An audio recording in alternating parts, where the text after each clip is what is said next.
Hello guys, आप लोग कैसे हैं। मैं आशीष मौर्य MKV यूट्यूब चैनल पर आपका हार्दिक स्वागत करता हूं। फिर आज नए जोश के साथ फिर वही टॉपिक में अगले पार्ट में लेकर आया हूं। भारतीय अर्थव्यवस्था के क्षेत्र जो हम लोग ने पढ़ा था, रोजगार का सृजन कैसे करें और जो हमारे यहाँ की जो समस्या है उसको कहानी के माध्यम से हम लोगों ने समझा था। आज उसी की कड़ी में हम लोग आगे बढ़ेंगे, क्योंकि हम पढ़ाने से पहले आपको विषय भी बता दिया था कि हम लोग क्या क्या पढ़ेंगे। तो आज का जो हमारा टॉपिक होगा संगठित और असंगठित के बारे में, और स्वामित्व और के बारे में, स्वामित्व में भी निजी और सार्वजनिक क्षेत्र के बारे में। तो इसको जानने से पहले मैं आपसे गुजारिश करता हूँ कि आप लोग लाइक और कमेंट साथ साथ में करते रहें, जिससे हमको हौसला बढ़ते रहे और आपके लिए एक नई नई वीडियो प्रतिदिन लेकर आता रहूं। और ये वीडियो ऐसी वैसी वीडियो नहीं है कि आपको मनोरंजन कराए या आपको अन्य चीजें, ये आपको टॉपर बनाने के लिए वीडियो है। यानी परीक्षा में कम समय है और कम समय में कैसे परीक्षा को हम बेहतर रिजल्ट पाए, जो आपके लिए महत्वपूर्ण होता है। आपकी परीक्षा में वहां से ज्यादा क्वेश्चन आते हैं, मैं उन्हीं चैप्टर को आपके पास लेकर आता हूं, उन्हीं चैप्टर को मैं समझाने का प्रयास करता हूं। जैसे मैं आपके भारतीय अर्थव्यवस्था के क्षेत्र पढ़ा रहा हूं, यहां से कुछ नहीं अगर मिलेगा तो दो बहुविकल्पीय मिल जाएगा, दो वर्णात्मक मिल जाएगा, एक लांग मिल जाएगा, या लांग नहीं मिलेगा तो वर्णात्मक परीक्षा और बहुविकल्पीय से आ जाएगा।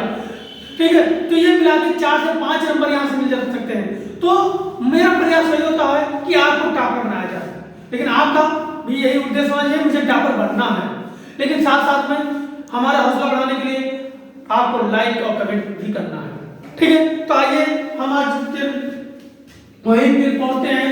हमारे चैप्टर का नाम होगा भारतीय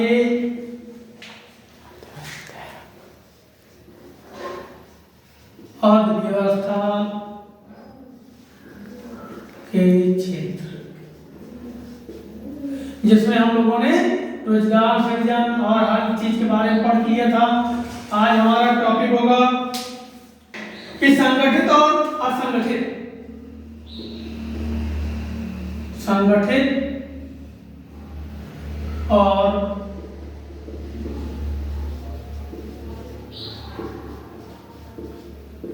असंगठित क्षेत्र में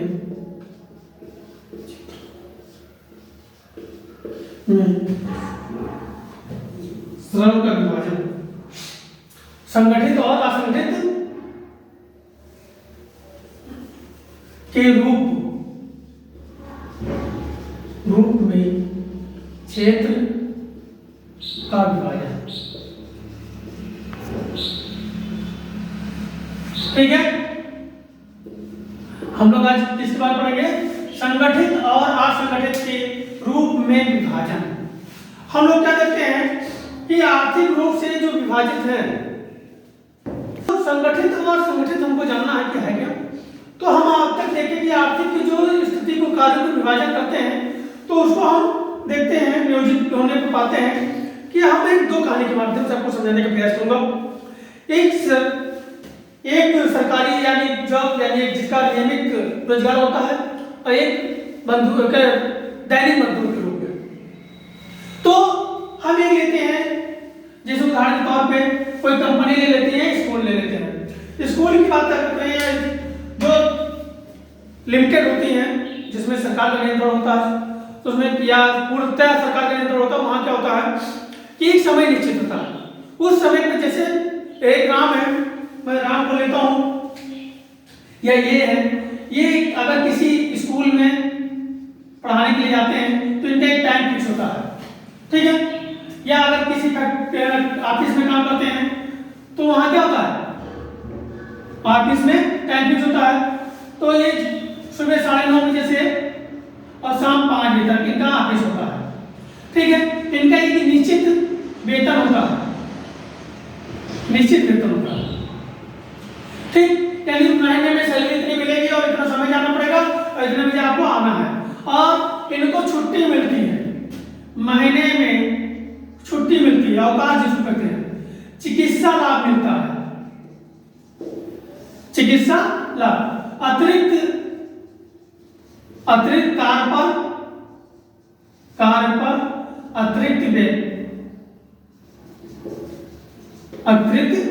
वेतन, यानी क्या होता है, एक राम है या ये है जो किसी ऑफिस में जाकर काम करते हैं और वहां पे काम का जो समय होता है निश्चित होता है, वेतन एक निश्चित होती है, छुट्टी भी इनको मिलती है, चिकित्सा लाभ भी मिलता है, अतिरिक्त कार्य करने पर अतिरिक्त वेतन मिलता है। यानी जो एक नियमित रूप से काम के लिए पक्के तौर पर काम करते हैं, ये जो संगठित होते हैं। असंगठित की अगर बात करें, दूसरी काम करें बी की बात। बी एक है जो दुकान पर दैनिक मजदूरी के रूप में काम करता है, दैनिक मजदूरी के काम पर इनको किस निश्चित वेतन नहीं होता और समय सुबह 7 से रात 9 बजे तक 10 बजे तक आप देखते भी हैं। इनकी मजदूरी कम होती है, यानी जो वेतन होता है कम होता है। साथ में इनको अवकाश कोई नहीं मिलता, यानी छुट्टी नहीं मिलती है। साथ में चिकित्सा का लाभ नहीं मिलता है।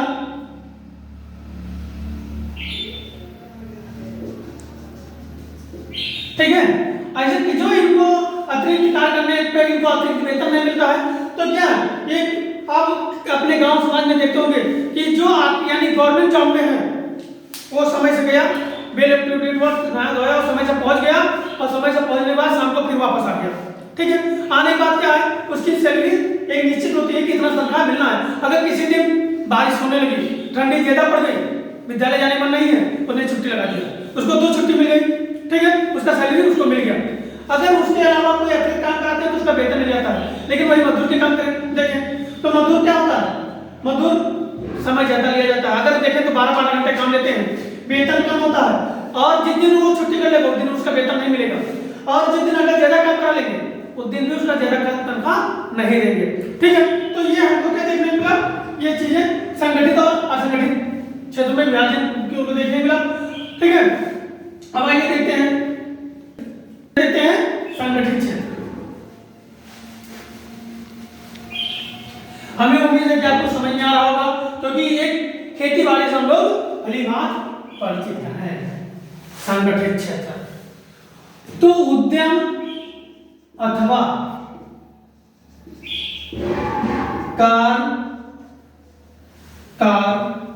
स्थान आते हैं।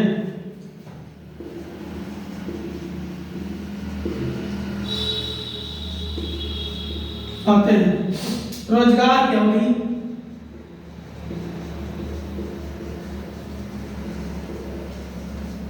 रोजगार की अवधि नियमित होती है,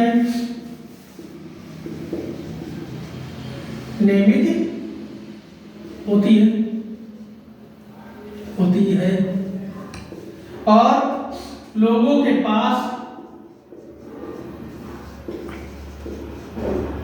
पास सुनिश्चित कार्य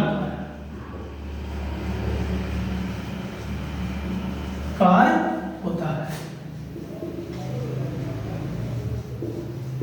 ठीक है, और इनका क्या होता है, इनका पंजीकृत होता है। यही का हम पॉइंट बोलते हैं, यानी उद्यम में अथवा कार्य करते हैं, कार्य के स्तर पर क्या होता है, इनका रोजगार की अवधि निश्चित होती है, नियमित होती है, इनको कोई निकाल नहीं सकता, इनका काम निश्चित है। अगर हम स्कूल में जा रहे हैं तो हमारा काम क्या है, पढ़ाना, और हमको एक नियुक्ति पत्र भी मिलता है, एक नियुक्ति पत्र मिलता है और उससे हमको क्या होता है, हमको निकाल भी नहीं सकते। यानी उस क्षेत्र में पंजीकृत होता है, पंजीकृत ठीक होता है।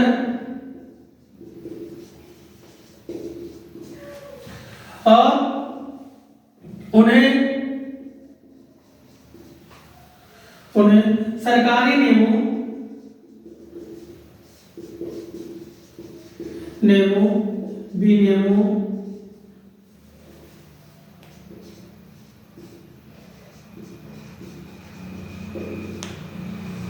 विनियमों का अनुपालन करना होता है। ठीक है, जो संगठित लोग होते हैं उनका रोजगार में एक अवधि निश्चित होती है, नियमित होती है, लोगों का कार्य सुनिश्चित होता है, क्षेत्र में उस क्षेत्र में पंजीकृत होते हैं और उन्हें सरकारी नियमों विनियमों का अनुपालन करना होता है। लेकिन और साथ में अगर इनकी बात देखें, और इनको जो मजदूरी होती है, मजदूरी एक निश्चित होती है।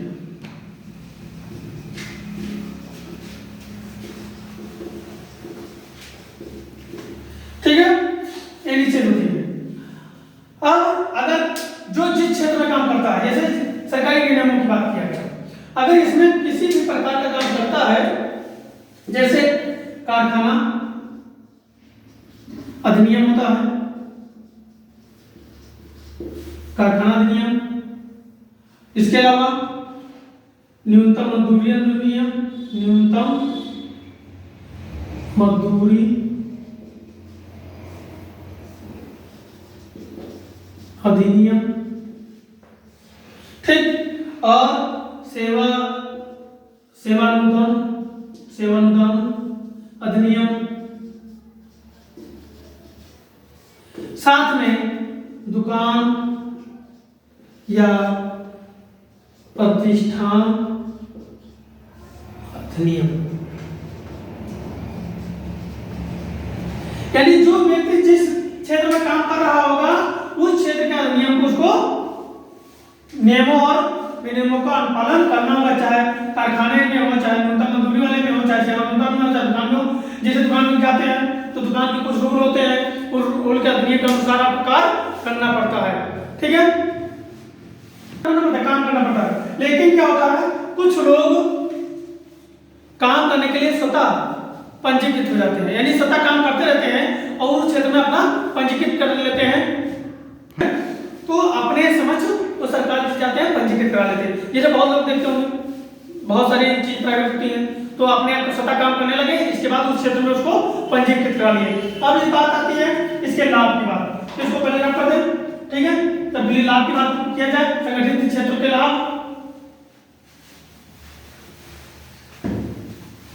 संगठित क्षेत्र के लाभ। अब इनके लाभ क्या है? पहला, रोजगार सुरक्षा, यानी इनकी रोजगार होता है सुरक्षित होती है, कोई इनको हटा नहीं सकता है। ठीक, दूसरा क्या है? दूसरा क्या है? एक निश्चित समय तक कार्य करने की आशा, यानी कि रोजगार सुरक्षा है, एक निश्चित समय है कि इतने बजे मुझे जाना है, इतने बजे तक पढ़ाना है। यानी कि हमारी आशा है कि हमको अगर स्कूल गए हैं तो 3 बजे तक स्कूल है, 5 बजे तक स्कूल है, उतने बजे तक पढ़ाकर वापस आना है। लेकिन असंगठित क्षेत्र में क्या था, उसमें कोई टाइम का बाउंडेशन नहीं था। हम सुबह गए हैं, अगर थोड़ा मजदूरी कर रहे हैं बिल्डिंग में, अगर थोड़ा मसाला बच गया तो 6 बज गया, लेकिन वो मसाले को हमको क्या करना, निपटा के तब फिर वापस आना। तो यानी कि उस टाइम कोई निश्चित नहीं होता आने का, इसमें क्या समय निश्चित करने की आशा है। अगला पॉइंट, अधिक कार्य के लिए अधिक वेतन, अधिक कार्य के लिए अधिक वेतन। ठीक, तो ये समझ में आ गया होगा।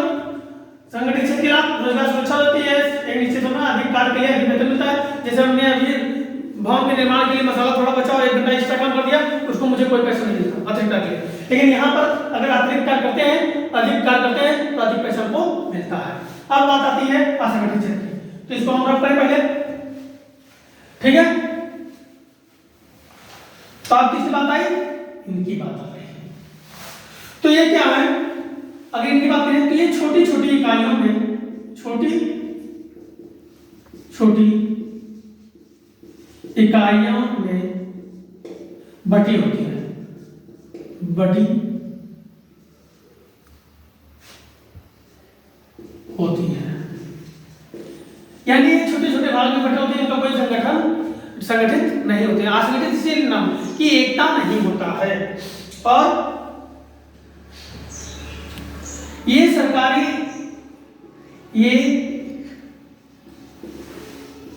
सरकारी नियंत्रण से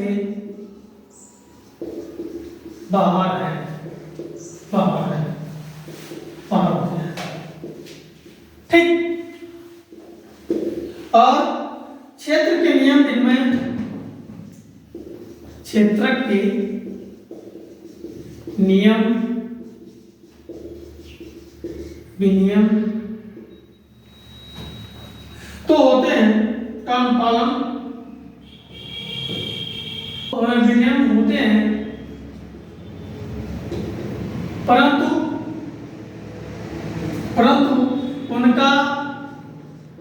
उनका पालन नहीं होता है, पालन नहीं होता है। जैसे बहुत से फैक्ट्री देखेंगे, बहुत से फैक्ट्री, किसी का नाम नहीं ले रहा हूं, तो वहां क्या होगा कि वहां नियम होगा, विनियम होगा, सब कुछ होगा, लेकिन वहां पर उनका पालन नहीं होगा। पालन क्या, सरकार मजदूरी कुछ अलग निर्धारित रखी है, लेकिन वो अपनी मनमानी के अनुसार और सुविधा के अनुसार वो मजदूरी देते हैं। ठीक है, काम कराने का समय वो निश्चित रखा, लेकिन आप जो समय अधिक करा लेते हैं। तो ये क्या, क्षेत्र में नियम विनियम होते हैं, परंतु उनका पालन नहीं होता है। ठीक है, और वे कम वेतन पर कार्य करते हैं। ठीक। अगला, ये नियमित नहीं होते, ये नियमित नहीं होते हैं।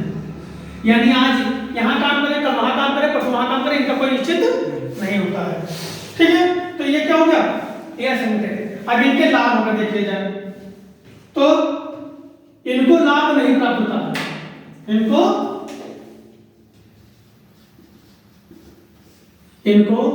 लाभ प्राप्त नहीं होता है।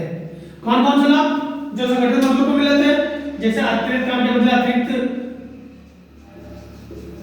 अतिरिक्त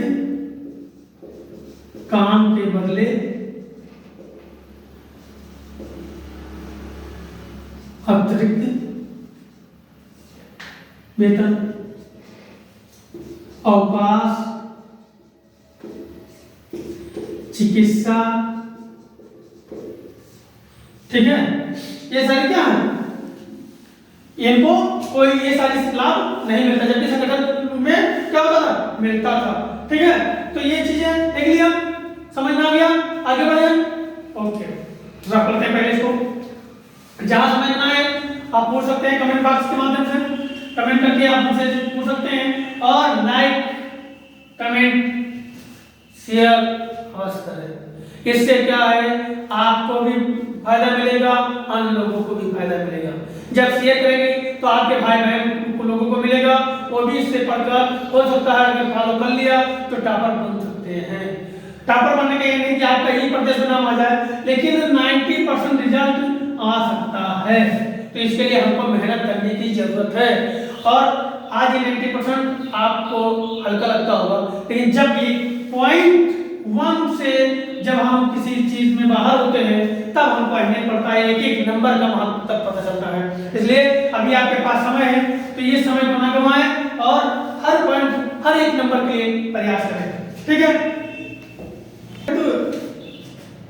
क्षेत्र में होते हैं असंगठित क्षेत्र के, तो ये लोग क्या होते हैं, अपने कार्यों में लगे होते हैं। असंगठित क्षेत्र के लोग अपने छोटे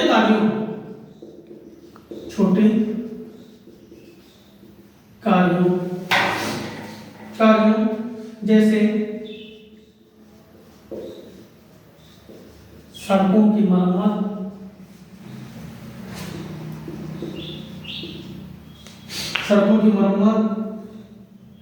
व दुकानों में स्वतः लगे रहते हैं। ठीक है, आज मेरे साथ में देखता हूँ कि या तो दुकान पे या सड़क मरम्मत कार्य में या कहीं मतलब कहीं ना कहीं लगे रहते हैं। किसान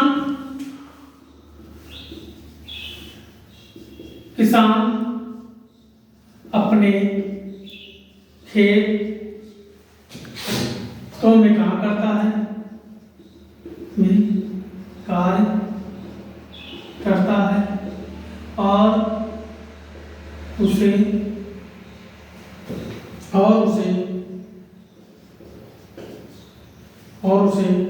जरूरत पड़ने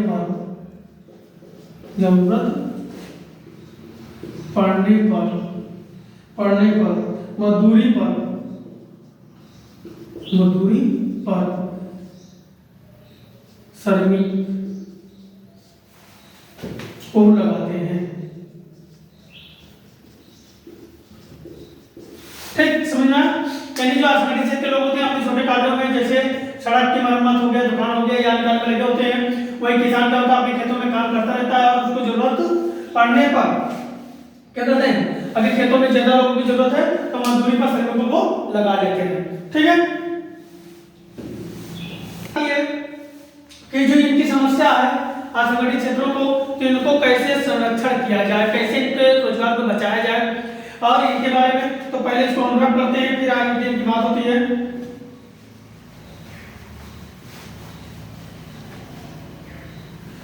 तो हेडिंग डालते हैं असंगठित क्षेत्र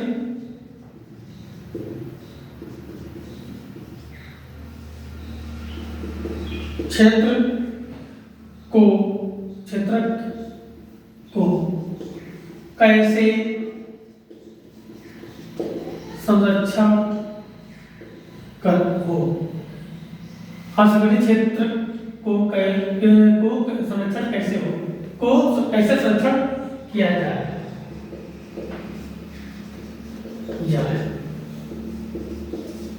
यानी संरक्षण जब तक निकलेंगे तो हम लोग क्या देखते हैं कि जो संगठित क्षेत्र है, तो संगठित क्षेत्र में रोजगार की जब मांग करते हैं, ठीक है, तो में अत्यधिक मांग पर ही रोजगार में क्या करते हैं, प्रस्तावित करते हैं। जैसे हम लोग देखते हैं कि किसी विभाग में रिटायर तो हो जाते हैं, लेकिन उसमें नए लोगों की भर्ती नहीं हो पाती है। और आज के समय में देखते होंगे नए लोगों को अलग अलग तरीकों से लाकर काम कराया जाता है। उसका कारण होता है कि जब हम परमानेंट नियमित रूप से भर्ती करेंगे तो वेतन ज्यादा देना पड़ेगा, और जो लाभ है जैसे अवकाश है, चिकित्सा लाभ है, या अन्य जो लाभ है वो प्रभावित करना पड़ेगा। लेकिन आज जो संविदा की प्रचलन चल गई है कि प्राइवेट जो तरीके से काम करवाते हैं, या संगठित तौर पे कि आप कुछ समय के लिए क्या करते हैं, कम मजदूरी पे काम रख लेते हैं और वही काम चलता रहता है।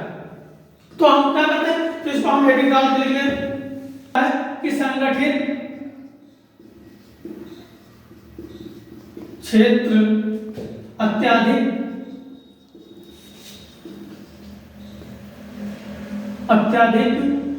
मांग पर, क्षेत्र अत्यधिक मांग पर ही रोजगार प्रस्तावित होते हैं। यानी कि 1990 बाद से देखते होंगे कि 1990 बाद में भर्तियां बहुत कम निकल रही है। क्या होता है कि जो अत्यधिक मांग पर करते हैं लोग कि हमारे विभाग में कम है, काम नहीं चल पा रहा है। आप ऐसे देख लेंगे कि अगर ग्राम विकास अधिकारी की बात करें तो वहां पर क्या है, रिटायर हो गए, भर्ती नहीं हो पा रही है।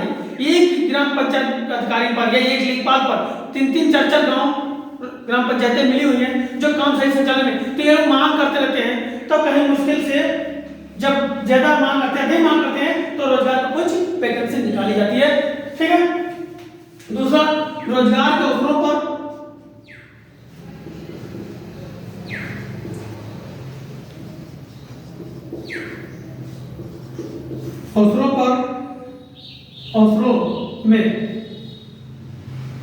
रोजगार के अवसरों में धीमी गति से वृद्धि हो रही है,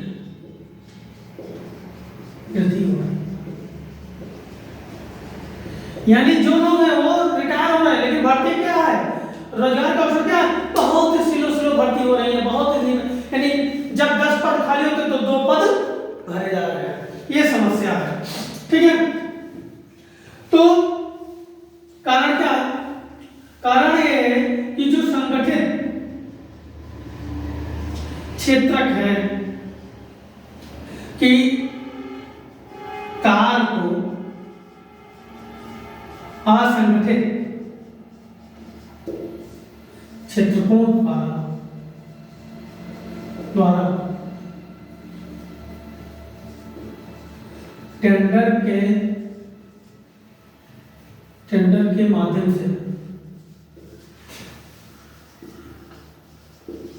से कार्य कराना। क्या होता है कि संगठित क्षेत्रों की जो कार्य, जैसे यहाँ पे रोजगार की अत्याधिक मांग बढ़ा तो नहीं करते हैं, लेकिन क्या करते हैं कि आज के समय में संगठित क्षेत्रों के कार्य को असंगठित क्षेत्रों द्वारा टेंडर निकालते हैं। टेंडर को लेता है ठेके पे, और वो ठेके पे लोगों को लगाकर क्या कराता है, काम करा देता है, जिससे सरकार को क्या होता है, यह संगठित क्षेत्र लाभ बच जाता है। जैसे आप बिजली विभाग देखते होंगे, बिजली स्वास्थ्य विभाग देखते होंगे, बहुत ऐसे विभाग हैं जिसमें क्या है ठेके पर, जैसे एम्बुलेंस चालक है ठेके पर, बिजली में जो काम कर रहे हैं वो ठेके पर, ठीक, तो वो काम करते हैं तो उनको क्या हो जाता है, जो अतिरिक्त लाभ है उससे बच जाते हैं और कम वेतन पे काम हो जाता है। ठीक है, ये भी हम जान लें। वे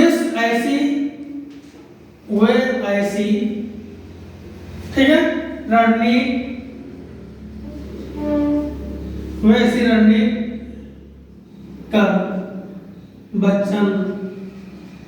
कर वचन एवं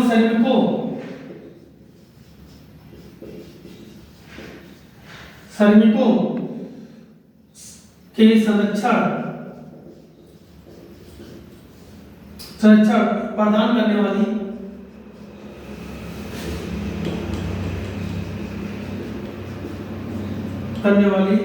विधियों के अनुपालन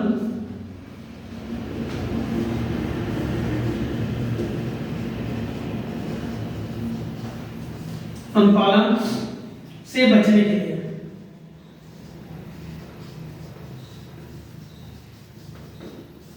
ठीक हो गया, समझ में आ गया? यानी जो एक ऐसा क्यों करते हैं क्योंकि कर से बचत और श्रमिक के संरक्षण देना ना पड़े, और जो उनके अनुपालन में विधि से इत्यादि जो चिकित्सा लाभ या जो कार्य है उसे ये बच सके। ठीक है, रब करें आगे बढ़ें।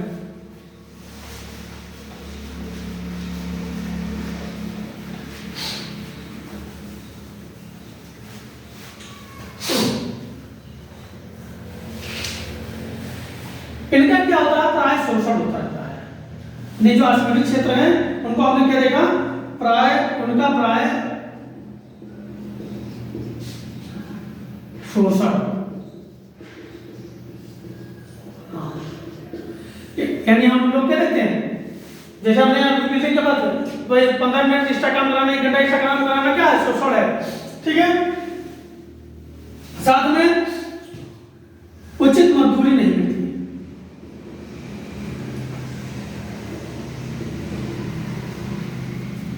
उचित मजदूरी नहीं दी जाती।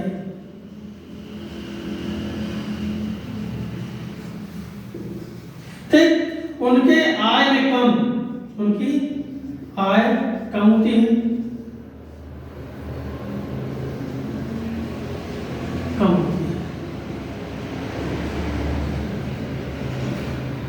ठीक है, और लाभ नहीं होता है।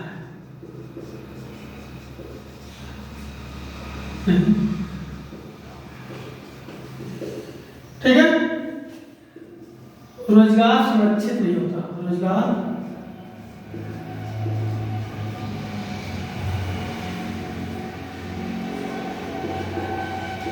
सुरक्षित नहीं होता।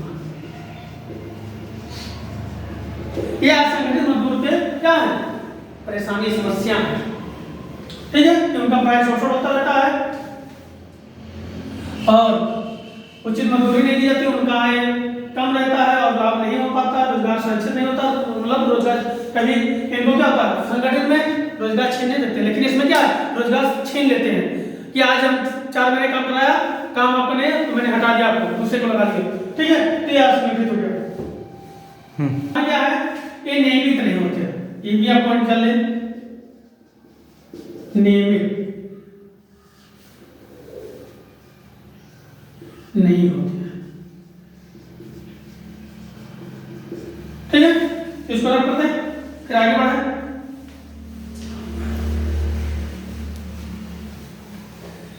तो इतना क्लियर हो गया आप लोगों को? अगर क्लियर होता रहे तो भी आप लाइक करते रहें, जिससे हमको पता चलता रहे कि आपको समझ में आ रहा है चीज। ठीक है, लाइक करते हैं तो हम लोग क्या देखते हैं कि 1990 में के बाद हमने देखा कि 1990 के बाद देखा गया कि जो संगठित क्षेत्रक के बहुत से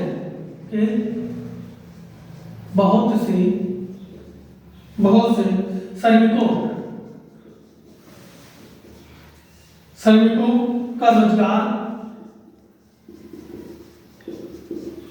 रोजगार खो गया है और ये लोग असंगठित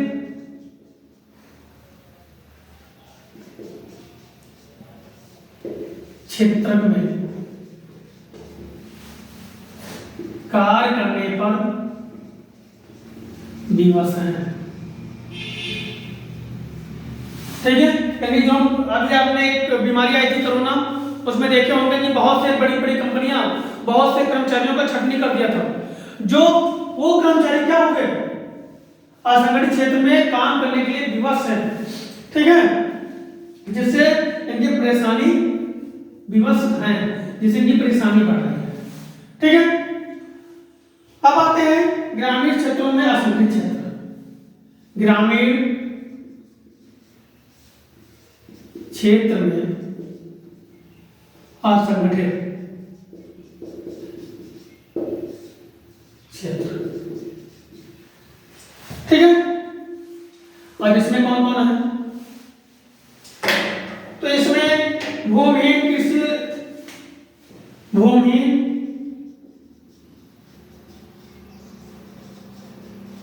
कृषि श्रमिक,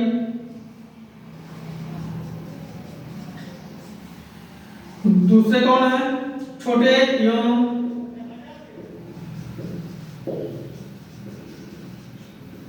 सीमांत किसान और फसल बटाईदार। चौथा कारीगर बुनकर। ठीक है, कारीगर में जैसे लोहार, बढ़ाई, सुनार, ये सारे आ जाते हैं। तो ये ग्रामीण क्षेत्रों में असंगठित क्षेत्र है। वो में कृषि श्रमिक जो मजदूरी जाते हैं, आज इनके मजदूरी करने गए, कल उनके मजदूरी करने के अलग अलग जाते हैं। छोटे एवं सीमांत किसान जो है वो भी असंगठित रूप में है। फसल बटाईदार, यानी आपके फसल को क्या करते हैं, बटाइए खेत देते हैं और फसल उगाते हैं, आधा फसल आपको दे देते हैं, वो भी ये असंगठित क्षेत्र में आते हैं। कारीगर और बुनकर, कारीगर में जैसे लोहार, बढ़ाई, सुनार, ये लोग क्या करते हैं, कारीगरी करते हैं और एक असंगठित क्षेत्र के तौर पर काम करते हैं। अब हम देखते हैं शहरी क्षेत्र में। ठीक है,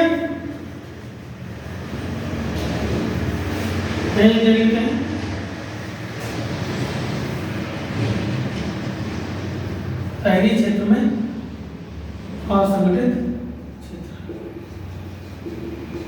यहां भी आपको कौन से मिलेंगे? लघु उद्योगों के श्रमिक,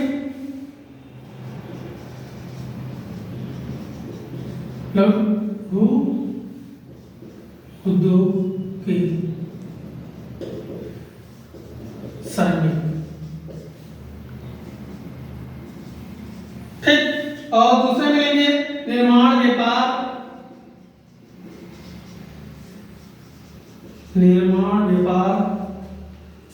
और परिवहन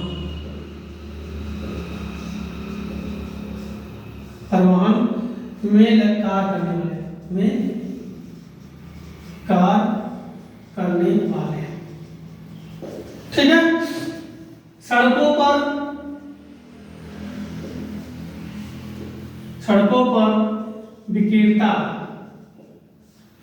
सड़कों पर विक्रेता का काम करने वाले, यानी जो सड़कों पे काम करते हैं। और सिर पर बोझा ढोना, सिर पर बोझा ढोना और कबाड़ ढोने वाले सभी श्रमिक। फिर अगला कबाड़ उठाने वाले,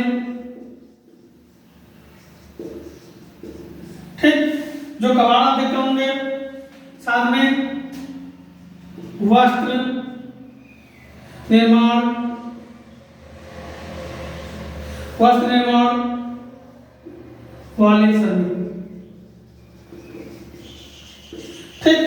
तो ये क्या था, ये लोग अलग अलग तरीके से वस्त्र निर्माण, ये शहरी क्षेत्र के असंगठित क्षेत्र के मजदूर हैं जो अलग अलग तरीके से काम करते हैं, ठीक है। तो इतना समझ में आ गया कि संगठित और असंगठित के रूप में क्षेत्र का विभाजन कैसे हो, फिर संगठित क्षेत्र के संरक्षण कैसे किया जाए, इसके बारे में हम लोग पढ़ रहे थे, ठीक है। और इसके बाद हमने ग्रामीण क्षेत्र में असंगठित क्षेत्र और शहरी क्षेत्र में असंगठित क्षेत्र, ठीक है। इसको थोड़ा रख रहे हैं कि बहुसंख्यक में श्रमिक कौन है।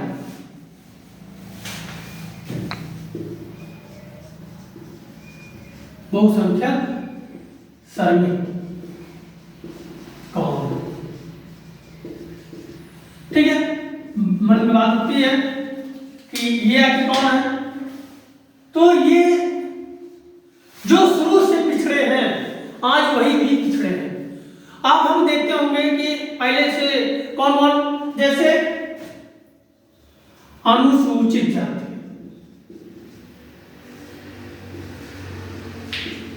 फिर अनुसूचित जनजाति, पिछड़े हुए, ये लोग क्या हैं, इन लोगों की ही पिछड़े हुए लोग हैं और इन्हीं लोगों की संख्या श्रमिकों की ज्यादा है, क्योंकि ये शुरू से ही सेवा भाव में लगे थे इनकी। और हमने ये बताया था कि इनकी अभी तक गिनती नहीं हुई, इनकी गिनती हुई तो थोड़े थोड़े संख्या में पाए गए और इनकी उतने विकास अच्छे से नहीं हो पाया जितना होना चाहिए, जिससे आज ये भी पीछे और पिछड़े होने के कारण ये श्रमिक के रूप में आज भी सबसे ज्यादा कार्य कर रहे हैं, ठीक है। अब आता है स्वामित्व की बात, इसको रख कर दे, फिर अब बात आती है स्वामित्व की।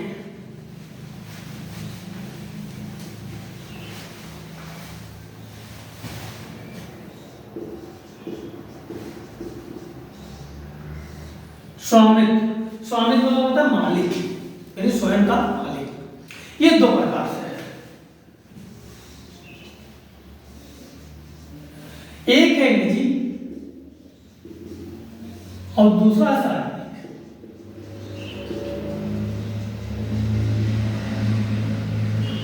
अब इसमें हम जोड़ देते क्षेत्र। अब कुछ आंकड़ा लोगों को लगता होगा, क्योंकि जो स्वामित्व होता है दो प्रकार का होता है, एक तो होता है निजी स्वामित्व होता है, एक होता है सार्वजनिक स्वामित्व होता है। निजी स्वामित्व में जो स्वयं का मालिक होता है, जैसे रिलायंस, वो स्वयं की कंपनी है, उसके स्वयं मालिक है। अगर हम टाटा की बात करें तो स्वयं के मालिक हैं, बड़ी बड़ी स्टील कंपनियां हैं स्वयं के मालिक हैं, या अगर हम स्कूल की बात करें तो प्राइवेट जो स्कूल होते हैं वो स्वयं के मालिक होते हैं, ठीक है। उसमें क्या होता है, उनका केवल एक ही उद्देश्य होता है धन अर्जित करना, उनका केवल एक उद्देश्य होता है धन अर्जित करना। लेकिन जो सार्वजनिक होता है वो सरकार द्वारा होता है, जैसे रेलवे या डाकघर, परिवहन जो लिमिटेड वाले, यानी जो भारतीय ये राज्य परिवहन निगम है, ये सब क्या ये आपके सार्वजनिक। जो सरकार का क्या मंशा होती है, क्या उद्देश्य होता है, लोगों को सुख सुविधाएं मुहैया कराना, लोगों को प्राथमिक आवश्यकताएं पहुंचाना, ये इनका उद्देश्य होता है। तो हम इसको जान लें कि जो निजी क्षेत्र का उद्देश्य धन अर्जित करना, धन का लाभ करना, इनका क्या उद्देश्य होता है? इनका उद्देश्य होता है प्राथमिक सुविधाएं लोगों की प्राथमिक सुविधाओं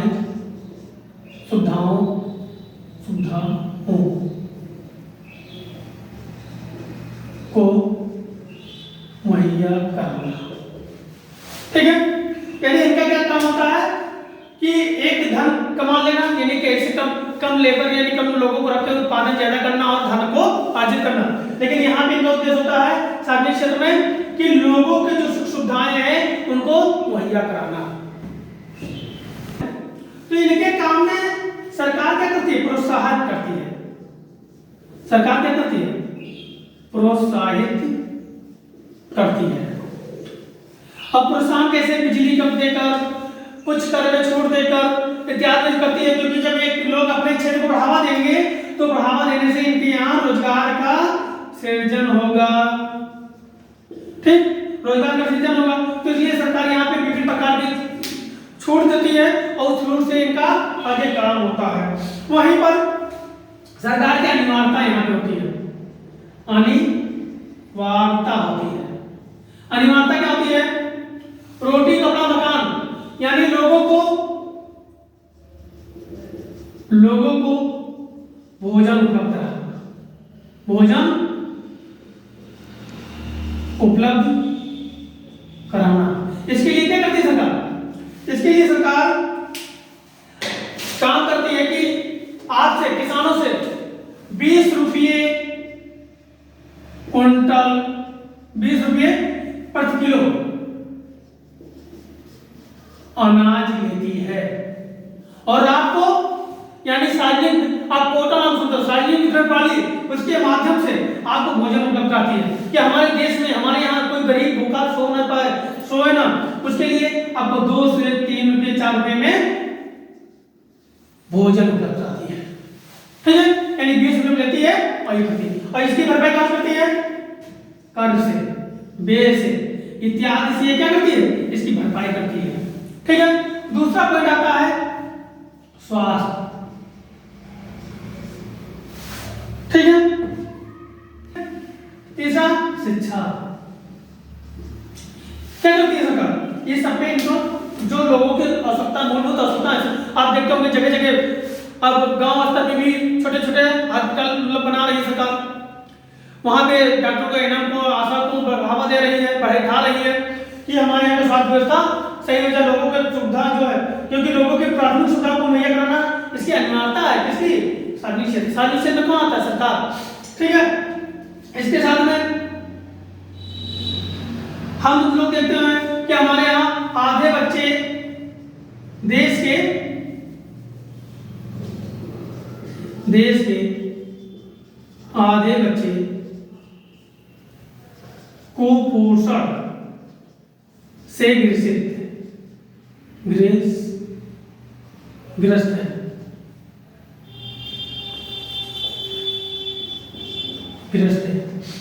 तो इनके लिए क्या क्या? कुपोषण यानी जिनको पर्याप्त भोजन नहीं मिल पाता, पर्याप्त विटामिन नहीं मिल पाता, तो ग्रस्त है। इनके लिए सरकार क्या करती है? भाई सुविधाएं उपलब्ध कराती है। समय पर भोजन के लिए आपको क्या करती है? सार्वजनिक वितरण प्रणाली पे आपको सबसे सस्ते दरों पर आपको अनाज उपलब्ध कराती है। ठीक है, और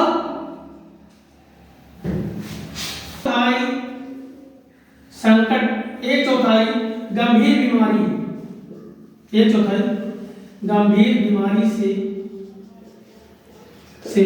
बच्चे ग्रस्त हैं। इनकी व्यवस्था सरकार करती है। ठीक है, इसके बाद ठीक है, थोड़ा रखूं मैं। इसके अलावा क्या करती है सरकार? जो कमजोर लोग हैं, सरकार मानव के विकास के लिए आवास की व्यवस्था करता है। ठीक, आवास की व्यवस्था और सुरक्षित पेयजल,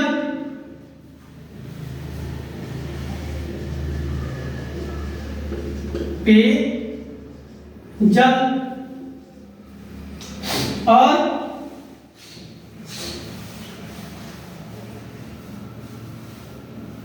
अन्य बहुत सारी चीजें हैं, अन्य बहुत सी चीजें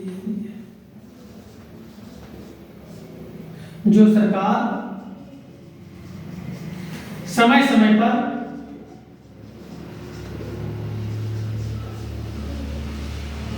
उपलब्ध कराती है। ठीक है, यानी ये सारी सरकार की प्राथमिकता होती है और सरकार इसको क्या करती है, समय समय पर अपना काम बखूबी निभाती रहती है। तो ये हमारा क्या था, स्वामित्व। ये मैंने बहुत शॉर्ट में बहुत कम चीजें में समझाने का प्रयास किया हूँ, क्योंकि मैंने शुरू में बताया है कि कहानी के माध्यम से इसको हमको समझना है। और ये हम लोग भली बात जानते हैं कि निजी क्षेत्र क्या होता है और सार्वजनिक क्षेत्र क्या होता है। बस उसी के बारे में हमको जानना था कि जो सार्वजनिक क्षेत्र होता है उसका उद्देश्य होता है प्राथमिक मुहैया उपलब्ध कराना लोगों को, जिसके लिए सरकार आवास उपलब्ध कराती है, भोजन उपलब्ध कराती है, स्वास्थ्य सेवा उपलब्ध सब कुछ कराती है। यहाँ निजी क्षेत्र क्या होता है, उनका उद्देश्य होता है धन कमाना, लेकिन सरकार इनको भी कभी न कहीं प्रोत्साहित करती रहती है, क्योंकि अगर बिजली देकर कुछ कर में छूट देकर के आने चीजें, जिससे ये भी आगे बढ़ते रहे, क्योंकि बहुत सारी चीजें यही हम सरकार को देती है, यही लोग सरकार को उपलब्ध कराती है, तब सरकार जाकर क्या करती है, लोगों को उपलब्ध करा पाती है। तो आज का वीडियो यही तक और ये चैप्टर आपका समाप्त होता है और हमें ये उम्मीद है कि ये आपको चैप्टर समझ में आ गया होगा, क्योंकि हम इससे परिचित हैं, हम इसे जानते हैं भली भांति इसको, इसलिए ये चैप्टर आपको पूर्णतः समझ में आ गया होगा। अगर कुछ डाउट रह गया होगा तो कमेंट के माध्यम से आप मुझे जानकारी कर सकते हैं। और फिर अब हम फोकस हमारा होगा, क्योंकि जो मेन आपका सामाजिक विज्ञान में था वो चैप्टर मैंने खत्म कर दिया। अब हम कुछ मैथ के लिए देखेंगे और साथ में सामाजिक विज्ञान के जो महत्वपूर्ण क्वेश्चन है, जो आपके आने हैं, वो क्वेश्चन मैं आपके सामने रखूंगा, लेकर आऊंगा। इसलिए आप प्रतिदिन बिना स्किप किए हुए सारी वीडियो को देख लीजिए और देखते रहिए, क्योंकि ये परीक्षा के लिहाज से आपके लिए महत्वपूर्ण है। तो आज के लिए इतना ही। जय हिंद, जय भारत।